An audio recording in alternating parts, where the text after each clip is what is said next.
Hey, ladies and gentlemen, this is Carmine Sabia for Explain America, and here is something the Democrats are not going to like. Shock and awe on day one of the Trump administration. Before we get started, please make sure you like, comment, share, and subscribe. Those little things really help us out, and they help our channel continue to grow. And if you're not watching us on YouTube, please visit that address in the lower right-hand corner. It's youtube.com/@explainamerica and hit subscribe absolutely free. It really helps us out. Shock and awe. Those are the words described by Steve Bannon when Donald Trump Jr. asked him what he thinks President-elect Donald Trump should do day one in office. A shock and awe campaign by incoming border czar Tom Homan to start rooting out and eradicating the illegal immigration situation we have in this nation. And what does that mean? It means start deporting people. Start sending them back to their home countries. This is like having a squatter in your house and they just stay, right? You got to get rid of them. You don't belong here. Now, you come in the legal way, then you belong here like everybody else. But when you sneak in, I mean, that's breaking and entering, isn't it? It's essentially a B&E crime against the entire United States.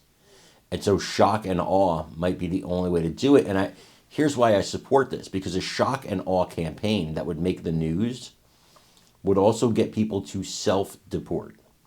If they see that coming, they'll start to leave on their own volition. And that is the best case scenario. That's what we want to see, because that's orderly, it's clean, and nobody has to be uprooted in a surprise fashion. They get to plan out their exit, pack their bags, make arrangements. It's much better that way. I would advise illegal immigrants now to start self-deporting. You understand what's going to happen. It's time now to pack bags and leave. And then try. Apply for asylum, apply for citizenship, apply to come in legally as a legal, resident. There's different pathways. Make those applications. Try to come in legally. You're welcome here legally.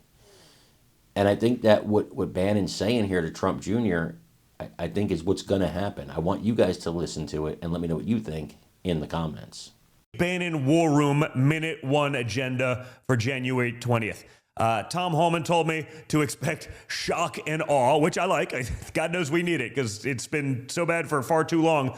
What do you think? What's the Bannon Minute One agenda? I think it's Homan and Miller on everything we're dealing in 50 or 60 executive orders regarding that.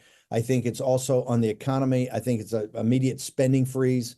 You cap everything in executive order immediately, full stop. Bessent, Navarro, all the National Economic Council, everybody coming together for the plan, working with the House on appropriations to get a budget for President Trump immediately. And then on the wars, quite frankly, I think it's you set up, you start. President Trump says, I want to sit down with people, right? I'll go there if I have to. I'd rather have you come here to the White House.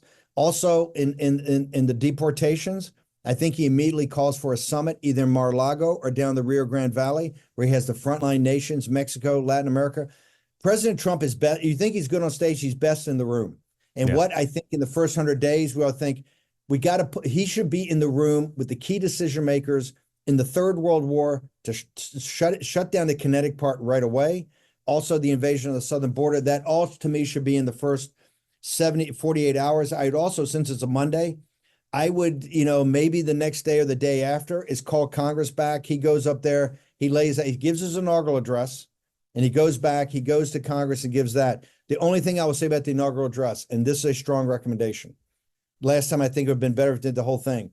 The speech this time, I think he starts and gives a traditional speech to the people and this huge crowd that's going to be there.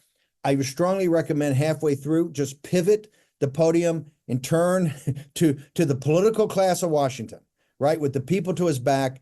And he goes through bang, bang, bang. Here's exactly, I want to make sure you guys are looking at me when I walk through what I want to do. Bang, bang, bang. The crowd immediately supports him. He turns the podium back around, finishes the speech. He's put everybody on notice. There's no, as your father has a great saying I always love, no games, no game, right? So we just do the no games 100 days. We're going to hit it with muzzle velocity, and I think this country is going to be saved. Okay.